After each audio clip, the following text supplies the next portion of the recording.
बिस्मिल्लाहिर्रहमानिर्रहीम। अस्सलाम वालेकुम सेवन क्लास। आज हम मैथ का यूनिट नंबर 1 शुरू करने लगे हैं। ये हमारी फ़र्स्ट ऑनलाइन क्लास है इस साल की।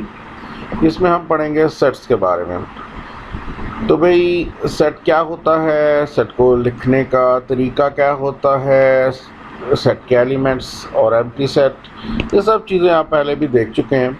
तो थोड़ा सा पहले ही बातों को रिवाइज करेंगे और फिर उससे मज़ीद आगे चलेंगे। तो सेट क्या होता है? Set is a collection of well defined objects numbers. याद हो तो वहाँ पे आपने 6 में 2 चीज़ें पढ़ी थी, डिस्टिंक्ट एंड वेल डिफाइंड। तो यहाँ पर एक तरह से अंडरस्टूड है, समझा जाता है कि आपको मालूम है कि डिस्टिंक्ट तो होंगे ही होंगे, साथ वेल डिफाइंड भी होंगे। तो ऐसी कलेक्शन को कहा जाता है सेट। और वो चीज़ें जो सेट में आती हैं, वो नंबर जो सेट के अंदर लिखे जाते हैं, उन्हें कहते हैं सेट के मेंबर्स या element. The objects or numbers in any set are called its members or elements. तो सेट वेल डिफाइंड और डिस्टिंक्ट ऑब्जेक्ट्स के मजमूए को कहते हैं। डिस्टिंक्ट मतलब अलग अलग, और वेल डिफाइंड, अब हम जल्दी से उसको अगर रिवाइज करें तो वेल डिफाइंड क्या होता है? वेल डिफाइंड किसी ऑब्जेक्ट या कलेक्शन के ऑब्जेक्ट्स में मौजूद वो प्रॉपर्टी है जिसकी वजह से हम इस बात का तयन कर पाते हैं कि कोई शय किसी सेट में शामिल है या नहीं। मसलन अगर कहा जाए 7 क्लास के लड़कों के नामों का सेट, तो सीधी सीधी बात है कि किसी लड़की का नाम का सेट किसी लड़की का नाम उस सेट में शामिल नहीं होगा। और अगर कोई लड़का 7 क्लास में पढ़ता है तो उसका नाम उस सेट में लाजमी शामिल होगा। 8 क्लास के लड़के का नाम उसमें शामिल नहीं हो सकता। तो भाई इस तरह की कलेक्शन को कहते हैं वेल डिफाइंड। इसके मुकाबले पे अगर आपको कहा जाए कि भाई शरारती लड़कों के नामों का सेट, तो ये अब एक वेल डिफाइंड बात नहीं है। शरारती कि कौन शरारती है कौन शरारती नहीं है, इस बात के बारे में सब के सब मुत्तफिक नहीं हो सकते। हर जो बच्चा है अपनी माँ के नज़र में हो सकता है शरीफ तरीन बच्चा हो, उसकी माँ माने ही ना कि ये शरारती है। तो हम कैसे अब बनाएंगे फिर शरारती बच्चों के नामों का सेट? वो नहीं बन सकता, ना ही उसकी जो कलेक्शन है वो वेल डिफाइंड होती है। तो भाई अब आगे चलें अगर हम, तो आते हैं हम सेट को लिखने के तरीक़ों की तरफ। अब सेट को लिखने के यहाँ पर हम 3 तरीके देख रहे हैं। पहला तरीका कहलाता है डिस्क्रिप्टिव फॉर्म, दूसरा तरीका कहलाता है टेबुलर फॉर्म, और तीसरा तरीका कहलाता है सेट बिल्डर फॉर्म। डिस्क्रिप्टिव और टेबुलर फॉर्म से आप वाकिफ़ हैं। सेट बिल्डर फॉर्म ये आपके लिए एक नई चीज़ है। डिस्क्रिप्टिव फॉर्म क्या होती है कि ये वो तरीका है जिसमें हम बजाय सेट के एलिमेंट्स को लिखने के, हम सेट के एलिमेंट्स की खसूसियात बताते हैं कि वो कैसे हैं, उन्हें बयान करते हैं, उन्हें डिस्क्राइब करते हैं। If a set is described with the help of a statement it is called descriptive form. उसे एक बयान के ज़रिए लिखा जाता है, उसमें उसके एलिमेंट्स को नहीं लिख दिया जाता। जैसे नीचे देखें, N set of natural number, अब उसमें उसने उसके एलिमेंट नहीं लिखे, नेचुरल नंबर्स नहीं लिख दिया 1 2 3, बल्कि उसने सिर्फ उसका नाम लिखा है कि सेट ऑफ नेचुरल नंबर्स या सेट ऑफ इंटीजर्स। ये एक नया सेट है, सेट ऑफ इंटीजर्स। इंटीजर्स में हमारे पास नंबर्स शामिल होते हैं 0, फिर +1 एंड -1, उन्हें इकट्ठा करके लिखते हैं +-1। फिर आ जाता है +2 एंड -2, उसे लिखा जाता है +-2। इसी तरह फिर सेट में आगे जो है वो नंबर चलते जाते हैं। याद रखना है ये प्लस माइनस का मतलब है यहाँ पर एक नहीं बल्कि ये 2 नंबर लिखे हुए हैं, +-1, +-2, +-3, सो ऑन। तो ये होता है भाई सेट ऑफ इंटीजर्स। उसके बाद सेट ऑफ प्राइम नंबर्स आ जाता है, जो कि अभी अभी आप पेपर दे के आए हैं तो आपको याद होना चाहिए। 2, 3, 5, 7, 11, ये हमारे पास प्राइम नंबर्स मौजूद होते हैं। तो भाई डिस्क्रिप्टिव फॉर्म में हम उसे ये काउंटिंग नहीं लिखेंगे, ये नंबर्स नहीं लिखेंगे, बल्कि ये हमारे पास डिस्क्रिप्टिव फॉर्म है सेट ऑफ प्राइम नंबर। इसका सेट ऑफ इंटीजर जो है उसमें इन नंबर्स को लिखने का कोई काम नहीं डिस्क्रिप्टिव फॉर्म में। डिस्क्रिप्टिव फॉर्म उसकी क्या है? Set of integer. इस तरह सेट ऑफ होल नंबर में नंबर नहीं लिखे जाएंगे, बल्कि सिर्फ डिस्क्रिप्टिव फॉर्म में इसको स्टेटमेंट में लिख दिया जाएगा।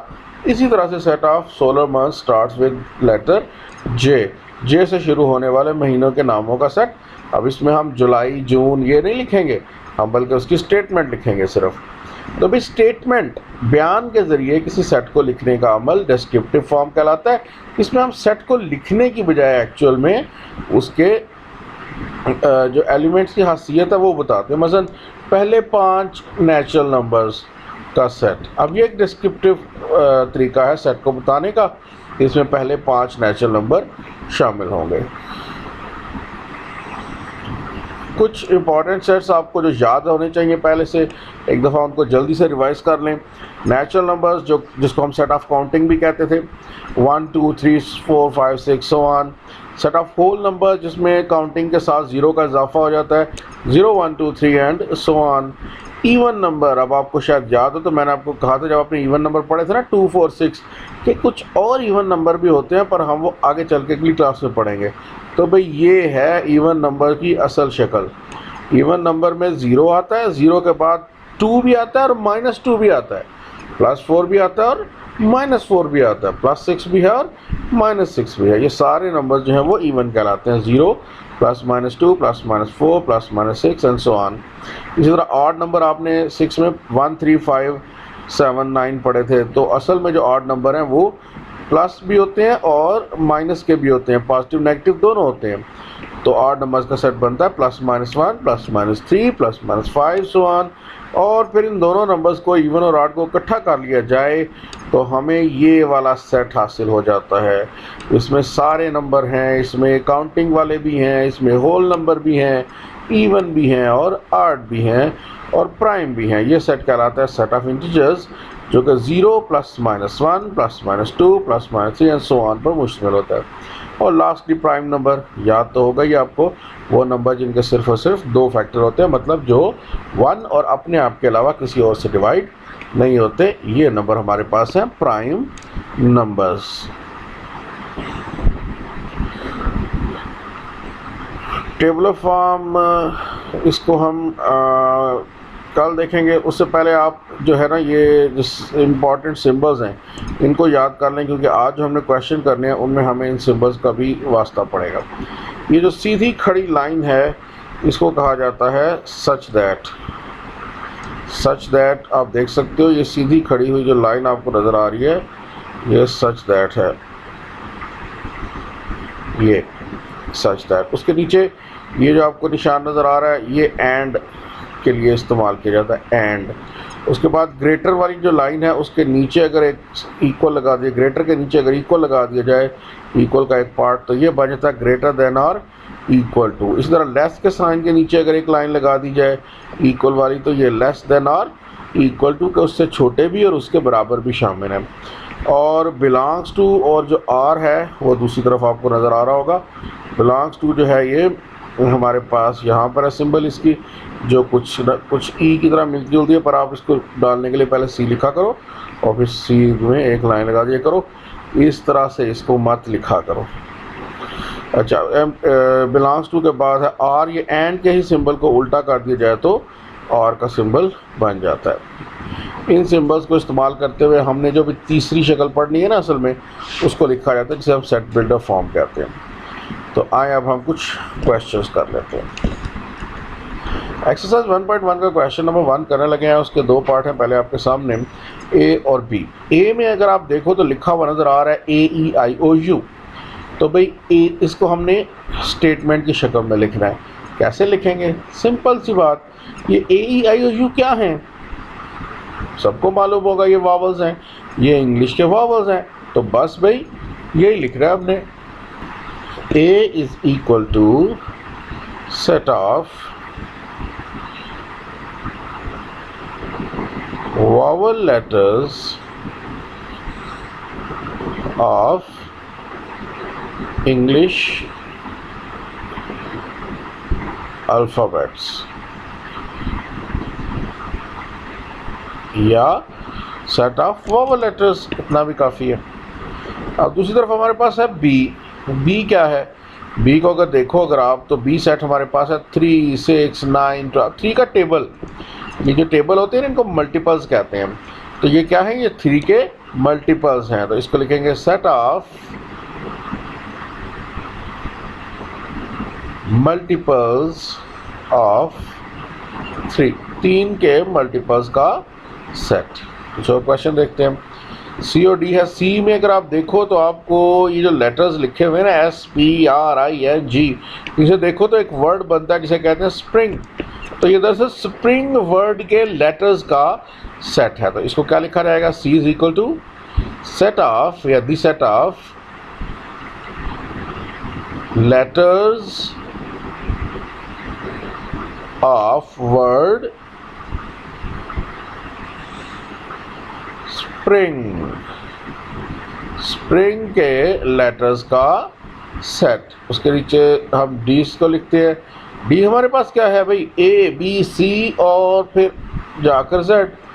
ये डॉट डॉट है ना, इसका मतलब तो पता ही है आपको कि ABC के बाद आगे सारे शामिल है Z तक। तो ये क्या बन जाएगी? ये स्मॉल अल्फ़ाबेट्स बन जाएंगे, स्मॉल लेटर्स जो हैं वो बन जाएंगे इंग्लिश के। तो बस लिखते हैं फिर इसको set of small alphabets of English.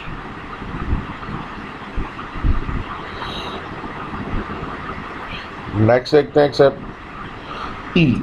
6 7 8 9 10। 6 7 8 9 10 भाई ये क्या है?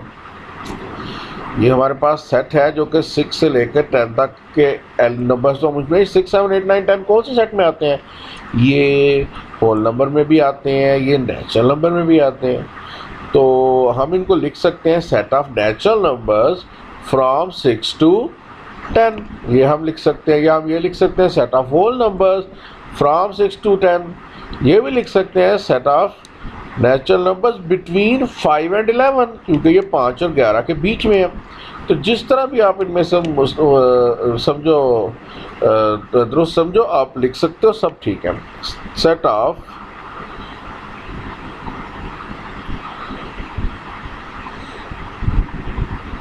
Natural numbers between 5 and 11। 5 और 11 के बीच में नेचुरल नंबर्स का सेट।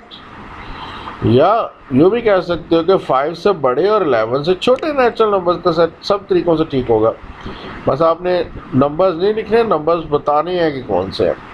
अब अगर आप F देखो तो आपके पास जो सेट F है ना, 0 +, -1 +, -2, इसमें आपको नंबर्स नज़र आ रहे हैं कुछ लिखे हुए। क्या आप बता सकते हो ये कितने नंबर्स हैं?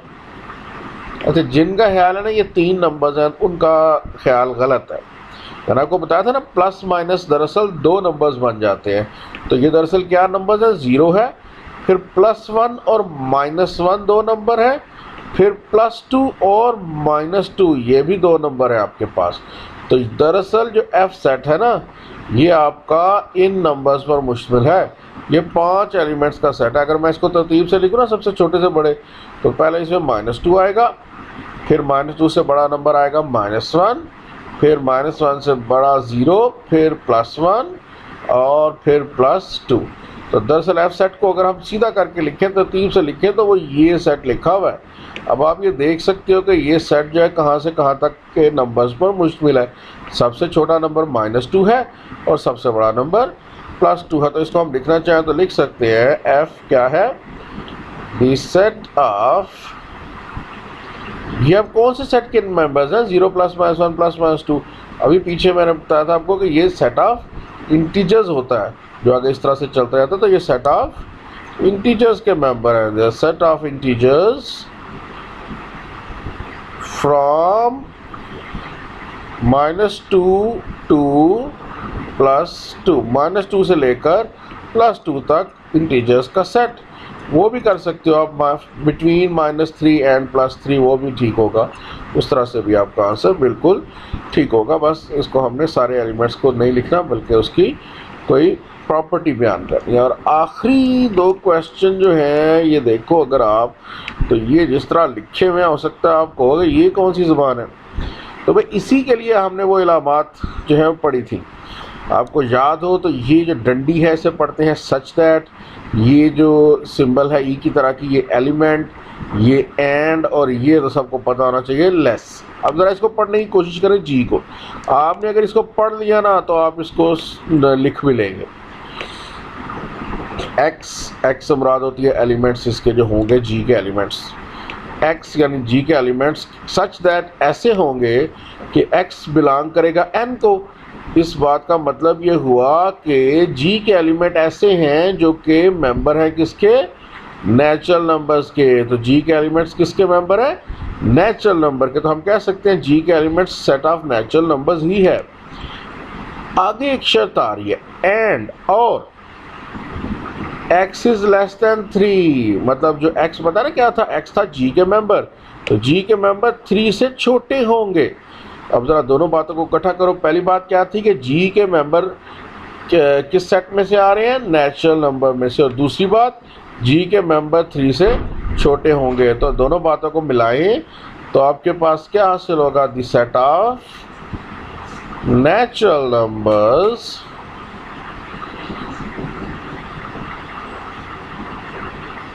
लेस देन 3, 3 से छोटे नेचुरल नंबर्स का सेट। बिल्कुल इसी तरह से आपने h को रीड करना है और आप उसको लिख लेंगे। फिर देखें h क्या है, x such that x belongs to n। तो h के एलिमेंट्स x की शक्ल के हैं, जबकि ये x क्या है, ये x जो है नेचुरल नंबर्स हैं। तो यहाँ पर भी वही बात बिल्कुल सेम है, the set of natural numbers है। कौन से वाले, एंड ये आगे शर्त आ रही है x is greater than 99, x यानी h के मेंबर 99 से बड़े हैं। तो इसको क्या लिखेंगे, ये क्या है, the set of natural numbers हैं।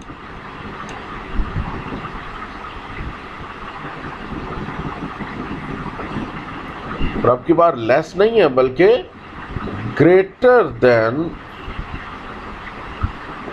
99, ये हमारा आंसर होगा। उम्मीद है आपको इन क्वेश्चन की समझ आ गई होगी। अगर ना समझ आए तो इस वीडियो को दोबारा देखें, फिर भी समझ ना आए तो फिर मुझसे रब्ता करें और जो चीज़ समझ ना आए वो पूछें, इंशाल्लाह डिस्कस करेंगे और आपको उसकी समझ आ जाएगी। ओके बच्चों, अल्लाह हाफिज़।